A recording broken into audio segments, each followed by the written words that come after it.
carraanaa kannuudhaaf galatoomaa jecha wantoonni baay'een nageenya wajjin wal qabatee wanni baay'een ka'ee ture.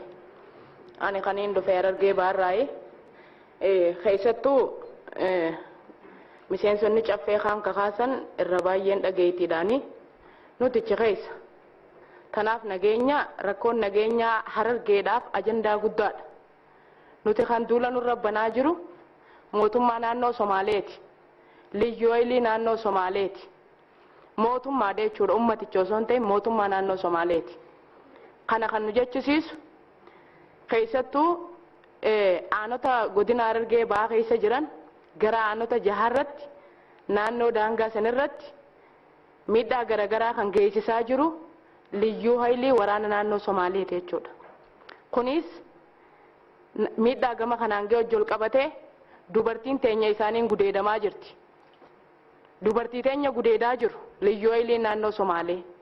Qabatamaan dubartiin sababa kanaan miidhamtee hospitaala Harariyoot faanaa jiru jira.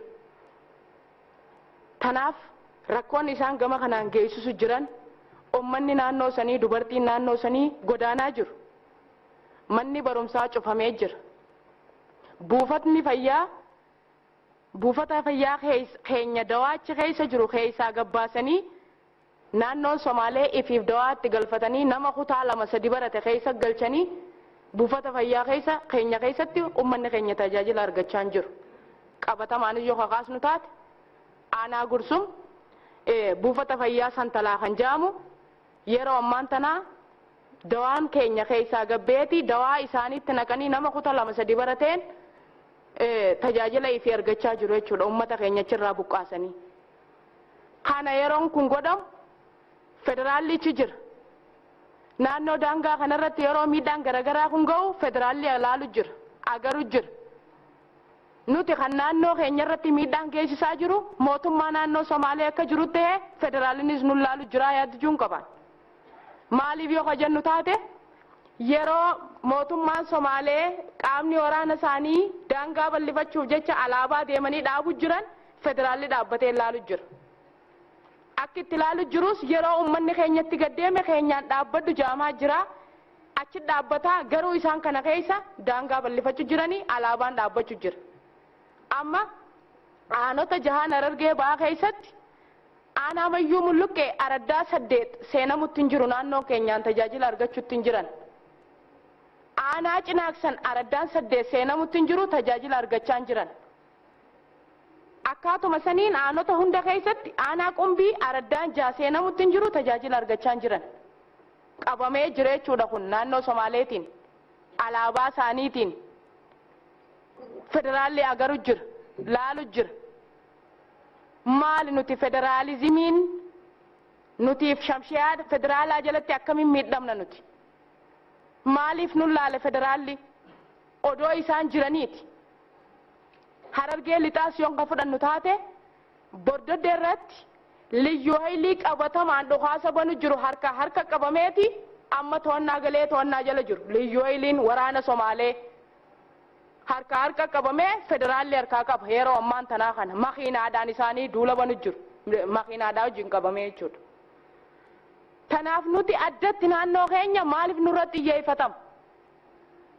Lafti nuti kunneen kan hin jirtu daangaan nuti isaanii bal'ifnu hin jiru. Tanaaf xiyyeeffannaan naannoo kanarra jiru naannoon keenyaas akkamiin ilaalu jiru inni bal'aan hojjetamaa akka jirus ni garra miidiyaanis ni hordofu. Tanaaf mootummaan Somaalee olaantummaan seeraa nuti naannoon keenya kabaju kan isaan hin kabajne kophatti maali? Yeroo amma duraa caffee amma duraan kaasaa turree jira. Yeroo caffee irra nuti kaasnu hoggansi naannoo keenyaattis akkaataan itti ilaalaa ture rakkoo qaba. Dhimma dheedumsaati walitti bu'insa bishaaniitu nuun jaamaa ture.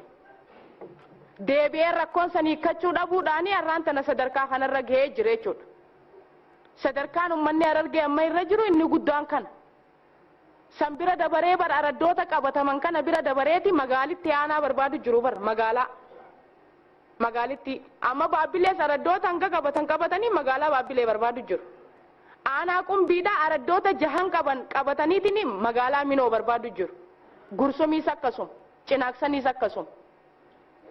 Kanaaf rakkoo hammaataa kana kana jol qabatee miidhaan saba keenyarra ga'u jiru dubartiin gudeedamu jirtu gochaan suuqannee isaan hawaasa keenyarra ga'u jiru haalli mattaawaqaan naannoo Oromiyaa ittiin dalaynee jira jechuudha.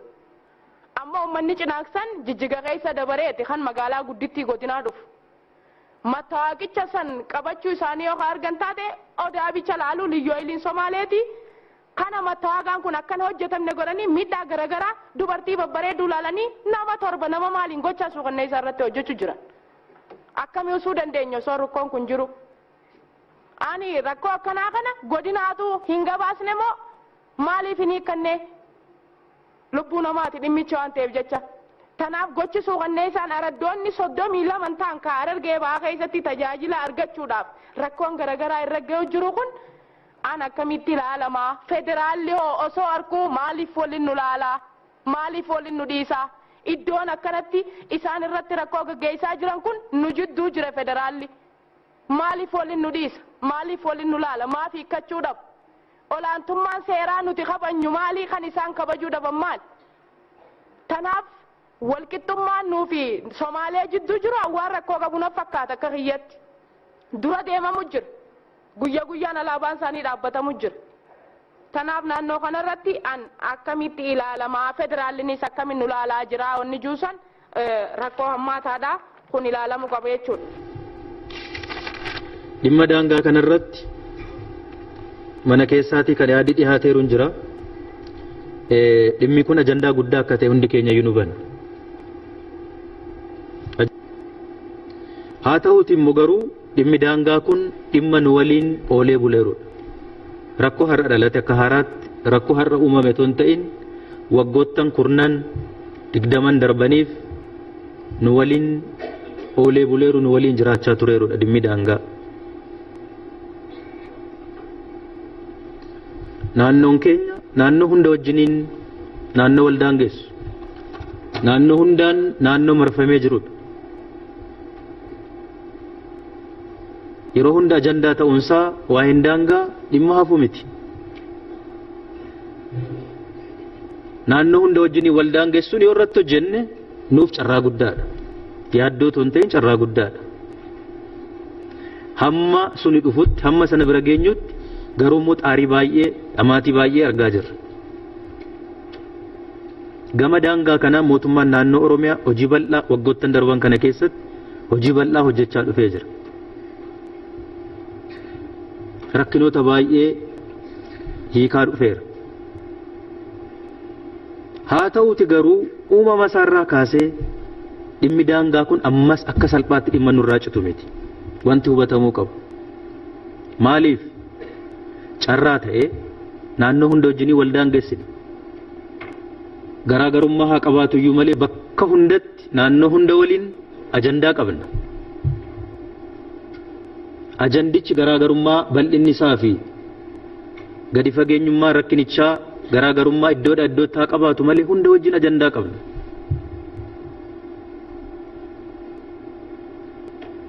Maaliif ajandaa ta'a? Dhimmi lafaa dhimma jiruuf jireenya uummataati.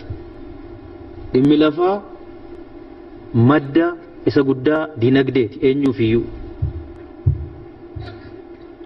Kun immoo hanguma baay'inni hawaasaa dabalaa deemu fedhiin lafarratti jiru hanguma sana dabalaa deemu.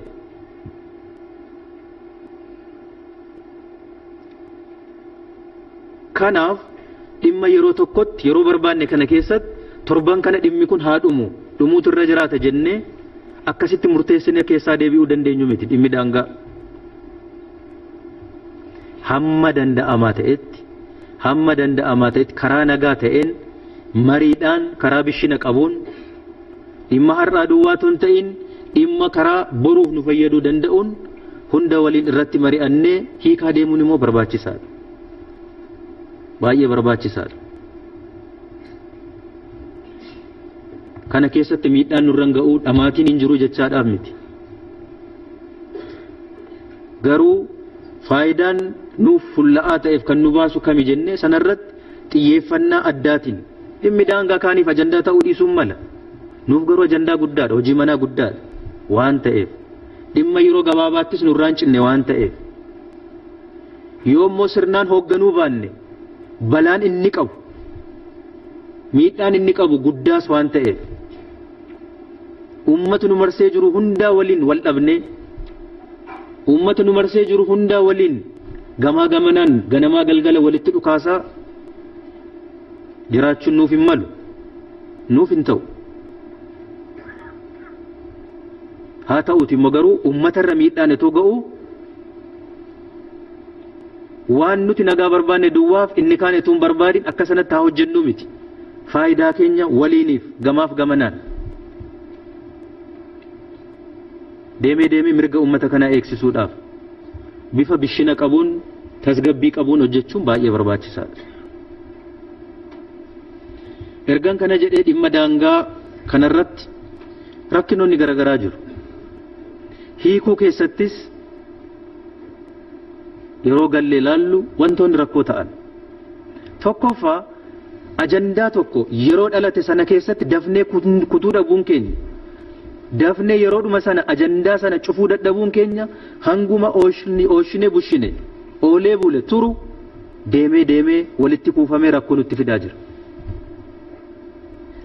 fidaa jira. rakkoon tokko kana. fakkeenyaaf naannoo Somaalee waliin rakkoon nu mudate maali? nuti tasgabbeessina jennee miti hojii kana kan jalqabne nutu inisheet godhe isa dhumaaf haa hiiknu waa'ee daangaa kana ofirraa haa kun ummanni daangaarra jiru yaaddaa jiraachuun qabu ummata daangaarra jiru ton ta'in mootummaan naannoo keenyaas yaaddaa waan ta'eef iddoo tokkotti rasaasni tokko guudhu ka'u qalbiin keenya achi jira daangaa sanarra waan ta'eef qalbiin keenya hanga daangaarra oolee bule hojiin keenya nu harka jiru baay'eetu nu harkaa badas waan ta'eef haa kunnu jenneetitti galle nutu jalqabe.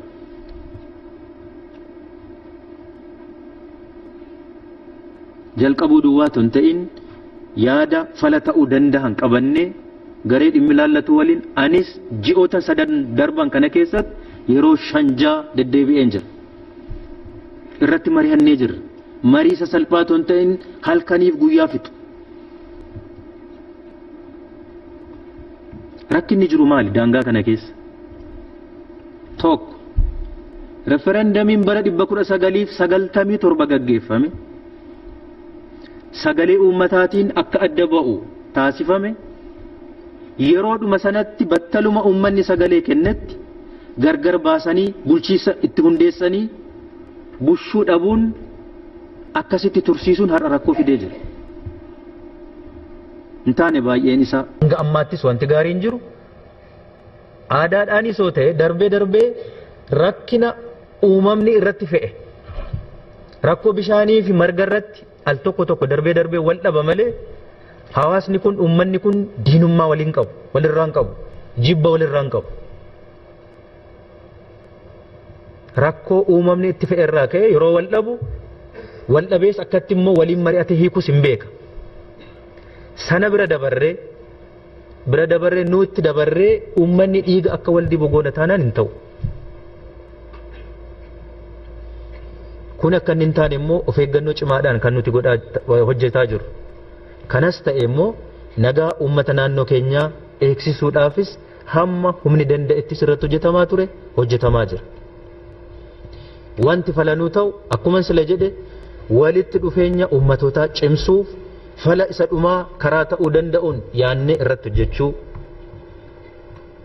nagaa uummata kana eegsisuudhaafis uummata kana ijaaruu qaama nageenyaa keenya cimsuun nagaaf tasgabbii naannoo keenya eegsisuu humna danda'u